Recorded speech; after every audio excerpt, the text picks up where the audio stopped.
요즘 시대도 뭐 간첩이 있냐. 간첩이 뭐 선글라스 끼고 우리나라 물정도 잘 모르고 북한 사료투리 쓰고 촌스러운 모습이 있거냐. 항상 그렇게 교육을 받죠. 잡히면 죽어라. 잡혔을 때 입안에 넣으면 죽죠. 식도가 바로 타버리는데요. 그래서 특히 북한용 청산가리를 구분이 될 정도로 북한에 실질적으로 제 피부로 느끼기에는 야 정말 이렇게 해서 지령이 이루어지고 이렇게 해서 간첩 임무가 수행되었다는 것은 탈북민으로 위장한 간첩 2인조 황장엽 대한민국에 이제 망명했던 노당 비서를 암살시켜라. 국정원에 근무를 했고요. 현재 서경대학교 군사학과 교수로 있는 최성준입니다. 사실 이제 냉전 시대의 첩보 활동은 스파이 세계의 어떤 그런 모든 온갖 수단들이 다 동원되는 소련 같은 경우는 미인계를 많이 활용을 했거든요. 보통 이제 남자는 까마귀라고 불렀고요. 여자는 이제 제비라고 불러서 이런 미인계에 이제 덫에 걸려서 서방 세계의 많은 그 고위 인사라든지 협조하고 이렇게 하다가 곤욕을 치른 이런 사례들이 굉장히 이제 많았습니다. 안나 체프만 원래 이제 2010년에 러시아 정보기관에서 스파이 훈련을 받고 미국에서 개발하고 있는 핵탄두 정보를 수집하기 위해 미국인 여성 사업가 위장을 해서 고위공무원도 만나고 정보 활동을 하다가 핵심 정보를 가지고 있는 오바마 정부 사람들에게 접근하고 있는 차에 발각이 됐습니다. 근데 이제 발각이 된 이유는 그 당시에 이제 그 러시아 정보기관 간부가 배신을 해서 안나 체프만이라는 여자 스파이가 있다 흘려주는 바람에 잡혔다가 박교환을 해서 석방돼서 러시아로 돌아갔죠. 되게 스파이 활동을 하면 자기 존재를 숨기고 살거나 이렇게 해야 되는데 이 여자는 이제 러시아에 돌아가가지고 미녀 스파이 출신이다. 방송에도 출연하고 뭐 잡지 모델도 하고 소련에 들어가서 최고 분장을 받기도 하고.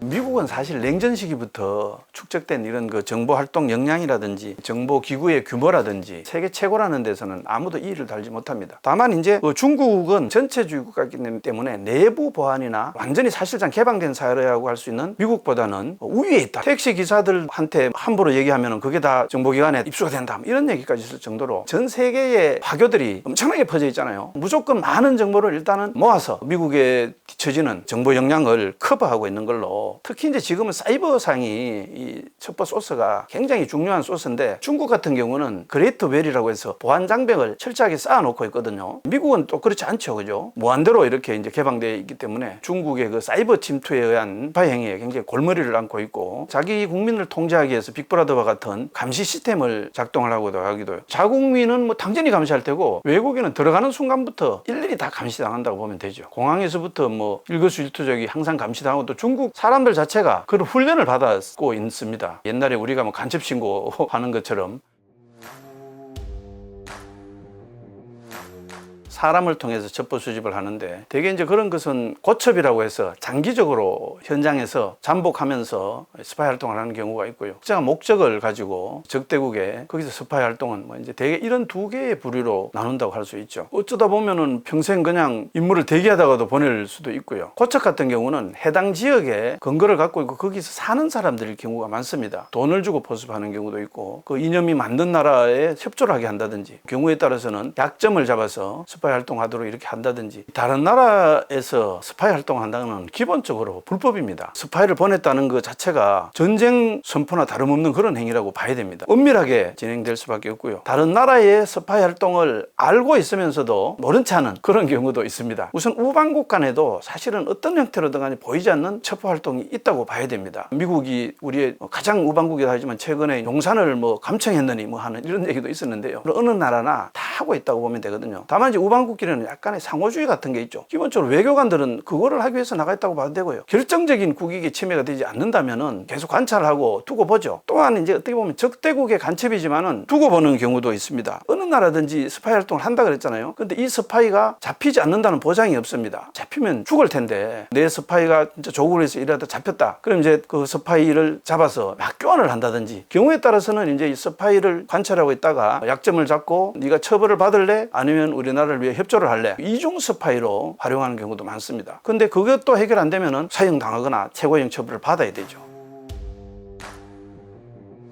우리 주변에서 평범한 아저씨 아주머니가 스파일 수가 있고요. 그 나라의 가장 그 나라다운 사람, 동화되는 사람이 이제 스파일 확률이 오히려 더 높습니다. 요즘 시대도 뭐 간첩이 있냐. 현재도 간첩 활동을 하기 위해서 존재하는 대남 정보공작기구, 정찰총국이라든지 문화교류국이 엄연히 있고요. 북한의 궁극적인 목표는 대남 적화 전략이기 때문에 그 적화 전략을 포기하지 않는 한 스파이 침투는 계속 된다고 봐야 돼요. 다만 이제 과거에는 주로 이제 육상, 해상 이래서 직접 침투하는 경우가 이제 많았습니다. 대한민국에 있는 사면이 다 바다 바다고 그 넓은 바다에서 어디로 어떻게 들어올지를 무장간첩이 들어올지를 사실은 알 수가 없습니다. 알기 힘들고요. 고속중 타면은 뭐 1시간, 2시간 하면 오지 않겠습니까? 공해상으로 어느 정도 빠졌다가 다시 이렇게 들어오면 되기 때문에 예를 들어서 밤 11시에 침투해서 여기 12시에 근데 이제 요즘은 그런 식의 간첩은 많이 없는 것 같아요. 김정일이가 지금 시대가 어떤 시대인데 그런 식의 간첩 침투를 하느냐 한번 이제 그렇게 하면서 주로 해외를 통해서 우회 침투를 많이 합니다. 간첩이 뭐 선글라스 끼고 우리나라 물정도 잘 모르고 북한 사료투리 쓰고 촌스러운 모습일 거냐 이거는 아닙니다. 우리는 반공교육 시대인데 그때는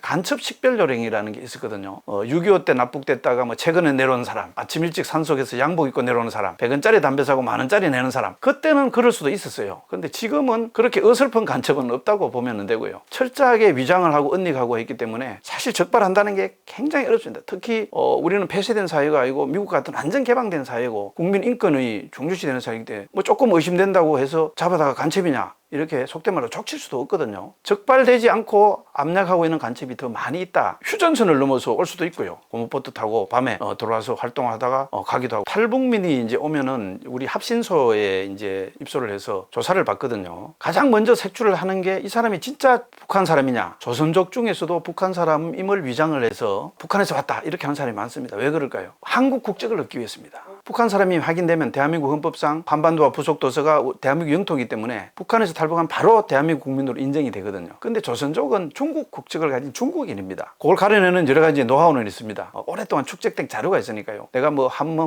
어디 청진에서 왔다. 옛날에 청진에서 누가 넘어온 사람들이 다 진술을 해놓은 게 있을 거 아니에요. 그 지역은 어떻고 뭐 누가 있고 그러면 뜬금없이 너 이 사람 아느냐? 뭐 이제 청진의 정확한 시가지를 얘기해보라. 이렇게 거의 다 발각이 됩니다.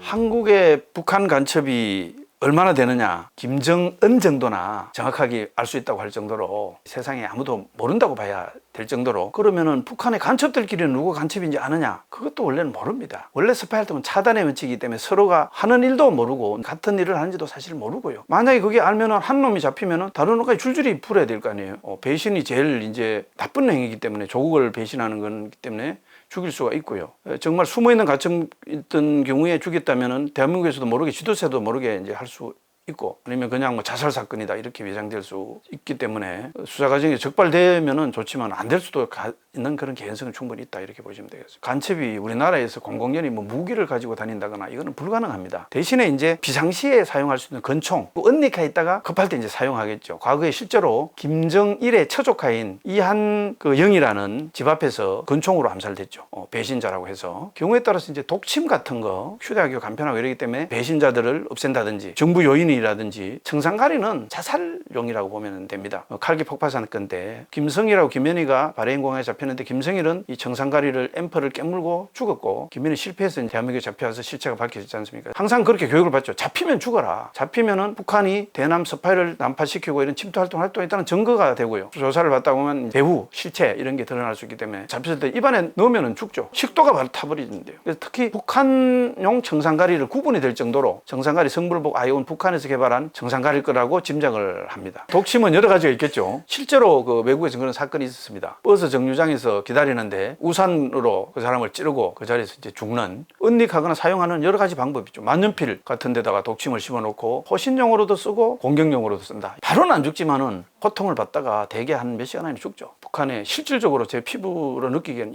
정말 이렇게 해서 지령이 이루어지고 이렇게 해서 간첩 임무가 수행되었다는 것을 탈북민으로 위장한 간첩 2인조, 이 사람들은 원래 이제 정찰 총국 장교들입니다. 황장엽 대한민국에 이제 망명했던 도당 비서를 암살시켜라. 북한으로 봐서는 이제 최고의 배신자잖아요. 다행이랄까 신문 과정에서 여기 이제 적발이 돼갖고 잡혔죠.